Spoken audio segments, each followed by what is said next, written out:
4 PM news network में दोस्तों आपका स्वागत है। मैं हूं आपके साथ राशिद ज़हीर। एक बात तो तय मानकर चलिए, भले ही अमेरिका की तरफ से इशारे हुए हों कि एक शॉर्ट और बड़ी इफ़ेक्टिव कार्रवाई ईरान पर होनी चाहिए, लेकिन अमेरिका के राष्ट्रपति ट्रंप, उनके जो तरीक़ाकार नज़र आ रहा है उससे महसूस होता है कि ज़मीन पर तो वो उतरेंगे नहीं, लड़ाई के लिए नहीं उतरेंगे। अलबत्ता उन लोगों ने उसने अपने एलाइज से कहा कि ईरान का इतना बड़ा मुहासरा मतलब ब्लॉकेट कर दिया जाए ताकि ईरान के जो तेल के कुएं हैं फट जाएं, लाइंस फट जाएं। 3 दिन का समय दिया था। कालीबाफ जो उनके स्पीकर हैं उसने कहा कि 3 दिन तो गुजर चुके ट्रंप साहब, मैं आपको 30 दिन का टाइम और दे रहा हूँ, 30 दिन में हो सकता है ये हो जाए। ब्लूमबर्ग अमेरिका का एक बड़ा अदारा है, उसने पूरी की पूरी डिटेल छापी है कि ये जो उम्मीद की जा रही है कि तेल के कुएं अगर उनको रोका गया तो वो फट जाएंगे उनकी पाइपलाइंस, ऐसा नहीं है। ईरान के अंदर इतनी क्षमता है कि वो 3 महीने तक भी, 4 महीने तक भी, और अगर खाली टैंकर्स आबनाए हुर्मुज से गुजर कर ईरान के पास चले गए तो बड़ी लंबी तवील टाइम तक भी वो अपने ऑयल को, मैं कह सकता हूँ कि हिफाजत से रख सकता है। तो अब दोस्तों एक खबर तो है ये, दूसरी खबर ये है कि इनका जो पीट हेगसेथ, वो कांग्रेस में फंस गया।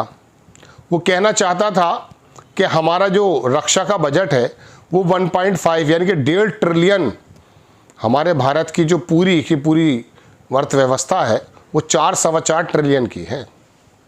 1.5 ट्रिलियन सिर्फ और सिर्फ रक्षा बजट पे दे दिया जाए, जो अभी 1 ट्रिलियन से थोड़ी कम है। कांग्रेस के जो पदाधिकारी बैठे थे उन्होंने जो सवालात किए तो पीट हेगसेथ यानी कि जिनका वार मिनिस्टर है, वार मोंगरी कह सकते हो उसे, उसको जवाब देना भारी पड़ गया। शपथ के साथ जवाब दिया जाता है, वहाँ शपथ ली जाती है। उन्होंने कहा आप ईरान पर हमला करने का प्लान क्यों कर रहे हैं, कि जी उनके पास तो वो था, न्यूक्लियर वेपन्स हैं। कह रहे वो तो आपने पिछले साल ख़त्म कर दिए थे। उन्हें कुछ है, ट्रंप कुछ और बोलता है, वो कुछ और बोलता है। एक खबर, दूसरी खबर, तीसरी खबर यह है दोस्तों कि ईरान के जो जवाबात आए हैं उससे ये महसूस हो गया है कि मुज़ाकरात के अलावा कोई भी चारा नहीं है ईरान को जो है घेरने का या ईरान से बातचीत करने का। मैं पहली खबर आपको वॉल स्ट्रीट जर्नल से दिखाता हूँ। इसमें लिखा है कि ट्रंप ने कहा अपने एडीज को कि तैयार करो extend blockade of Iran. Iran का जो ब्लॉकेड है उसको एक्सटेंड करने के लिए लंबे समय तक आप तैयार रहिए। लेकिन ख़बर ये आ रही है दोस्तों दूसरे अखबारों से, कोई बताता 42, कोई कहता 40, कोई कहता 21। इस तरह के जो जहाज़ हैं, वेजल्स हैं, टैंकर्स वो गुजर चुके हैं। अगर ऐसा है तो फिर क्या हो रहा है। जापान का तो मैंने आपको कल ही बताया था। वॉल स्ट्रीट जर्नल ने छापा कि प्रेसिडेंट प्रेफर करेगा इस बात को कि डिसाइसिव विक्ट्रीज इस तरह से होगी, but none of the available option provide him swift exit from the conflict. कोई भी तरीका निकलने का नज़र नहीं आ रहा है सिवाय इस बात के कि ईरान को मुज़ाकरात की मेज़ पर झुका करके लाने का तरीका यह है कि उसका मुहासरा कर लिया जाए। अब आप देखें, ये ब्लूमबर्ग की रिपोर्ट दिखा रहा हूँ मैं आपको। इन्होंने कहा no, the Iranian oil industry is not about to explode. ये एक्सप्लोड नहीं होगी। दरअसल दुनिया का कहना तो यह है कि तकरीबन 3.5 मिलियन बैरल पर डे निकलता है, लेकिन जो मेरा तज्जिया मैं जानता हूँ वो 2 बिलियन के करीब निकलता है।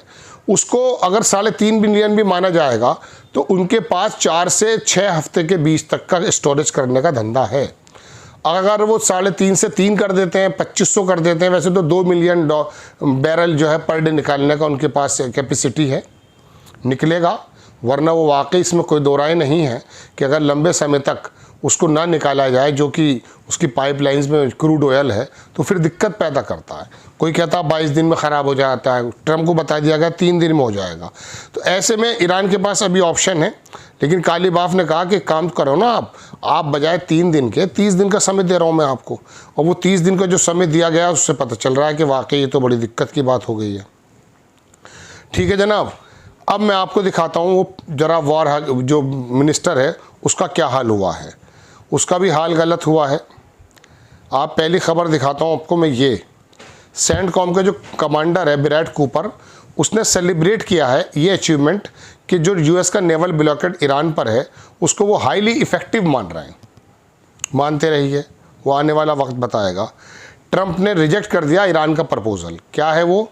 Naval blockade will remain. Trump ने जो उसका एक्सक्यूजिव इदारा है उसने कहा कि he will maintain the blockade until Iran agree to a nuclear deal addressing US demands. जो अमेरिका की डिमांड्स को पूरी करती हुई एग्रीमेंट होगी तब तक जो वो राजी नहीं होंगे ये ब्लॉकेड जारी रहेगा। रिजेक्ट कर दिया उन्होंने तेहरान का offer to lift the blockade and reopen the strait of the Hormuz. उन्होंने पता नहीं कौन सा, उन्होंने अभी तक ऐसा कहा तो है नहीं, उन्होंने सिर्फ धमकी के अंदाज में कहा कि आप इसको ख़त्म कीजिए। आगे उसने क्लेम किया कि blockade is more effective than bombing. Bombing के बामुकाबले ब्लॉकेड ठीक रहेगा, यानी कि अब सीज फायर लंबा चलेगा। दे आर चॉकिंग लाइक आ, उन्होंने गलत तरीके से एक जानवर का नाम लिया कि वो फंस जाएंगे, चौक हो जाएंगे, like a pig going to be worse them. आगे सोर्सेज ये बताते हैं कि यूएस ने, अमेरिका ने तैयारी कर ली है एक शॉर्ट एंड पावरफुल स्ट्राइक्स की against Iran if negotiation remain stalled. अगर नेगोशिएशन नहीं होते हैं तो एक शॉर्ट पावरफुल स्ट्राइक, हालांकि इसको बाद में रिजेक्ट कर दिया गया, ये भी बात हकीकत है। ठीक है जनाब, ये खबर मैंने आपको बता दी है। एक खबर मैं आपको दिखाता हूँ। ट्रंप ने वेलकम किया यूएई का जो एग्जिट हुआ है फ्रॉम ओपेक। अब आप देखें यूएस की जो वॉर है उसके बारे में कहा जा रहा है, ये तो 25 बिलियन लिख रहा है कि 26 बिलियन खर्च हुए हैं, सिर्फ 26 बिलियन का एस्टिमेट हुआ है। According to senior Pentagon official provide the first official break down of the war price tag. इन्होंने ये कहा कि जो इसका नाम है जनाब मन जूलस हर्स्ट, इसने कहा कि इतना पैसा खर्च हुआ है लिहाजा आप हमारा पैसा बढ़ाने की कोशिश करें। एक खबर और दिखा देता हूं मैं आपको। इसराइली जो आर्मी है वो एक्चुअली उनके जो सोल्जर्स हैं वो लगातार सुसाइड कर रहे हैं। जाहिर सी बात है कुछ ईमान तो होता ही है। उनको इन हालातों में रख दिया गया है कि इनकी समझ में नहीं आ रहा। इसराइली रेडियो ने ये भी बताया कि 173 इसराइली जो हैं वो बुरी तरीके से इंजर्ड हैं और बुरी तरीके से बहुत ज़्यादा क्रिटिकल तो 11 हैं। कहाँ पर है? लेबनान के अंदर जो हिजबुल्लाह से उनका कन्फ्रंट चल रहा है। एक दो खबरें तो मैंने आपको ये बता दी हैं। मेन दो खबरें यही थी दोस्तों कि एक तो पीट हेगेस्ट वहाँ पर परेशान है, उसको जवाब देना भारी पड़ रहा है, और दूसरी बात मैंने आपसे कहा कि इनकी समझ में नहीं आ रहा तो करें तो क्या करें। एक आध खबर कोई और आती है, $120 प्रति बैरल पहुँच चुका है क्रूड ऑयल, और वहाँ के जो वो गालिब आफ हैं उन्होंने कहा 140 का अगला टारगेट है। अब अगर 140 का टारगेट आता है तो दुनिया के अंदर हालात ये समझ लीजिए इतने बुरे हो जाएंगे कि अंदाज़ा नहीं कर सकते। Hegseth is so out of the control, House Republican committee chair is telling him to calm down. Hegseth की मैं वीडियो दिखाता हूँ, ये भड़क गया, इसकी समझ में नहीं आया करें तो क्या करें। Hell-bent on getting a nuclear weapon and get them to a point where they're at the table giving it up in a way that so they never have it. So they haven't broken yet. Okay, we haven't gotten there yet for all of the. Well, their nuclear facilities have been obliterated. Underground, they're buried, and we're watching them 24/7. So we know where any nuclear material reclaiming might be. my time for we're watching a quick second here. We had to start this war, you just said, 60 days ago, because the nuclear weapon was an imminent threat. Now you're saying that it was completely obliterated? They had not given up their nuclear ambitions, and they had a conventional shield of thousands of missiles. So Operation Midnight Hammer accomplished nothing of substance. It left us at exactly the same place we were before. So much so their that facilities we had to were start bombed a war. and obliterated. Their ambitions continued, and they're building a conventional shield. All right, let me try again. It's the North Korea strategy. You know this very well. The North Korea strategy was use conventional missiles to prevent anybody from challenging them, so they could slow walk their way to a weapon. President Trump saw Iran at its weakest moment, took an action to ensure, in a way that only the United States of America could do with our Israeli partners, and yet to ensure their conventional shield was brought to heel, which we've done. If I could get to it. So on you. दूसरा देख लें, पीट हेग्सेथ ने कहा कि America जो है वो इंश्योर करता है कि Iran is not buying Chinese missile. अब बताइए ये कैसे श्योर कर लेगा।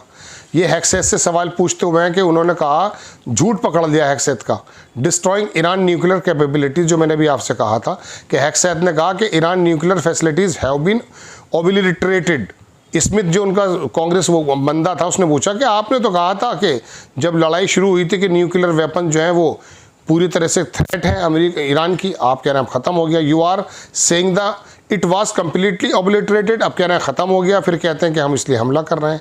उसका झूठ बार बार पकड़ा जा रहा है दोस्तों। ये दूसरी खबर है कि Pete Hegseth wants 1.5 trillion defence budget. 1 trillion budget will ensure US continue to maintain world most powerful and capable military. वो कह रहा पूरी दुनिया में इंश्योर हो जाएगा कि अमेरिका की मिलिट्री इस प्रकार की है। जय हिंद।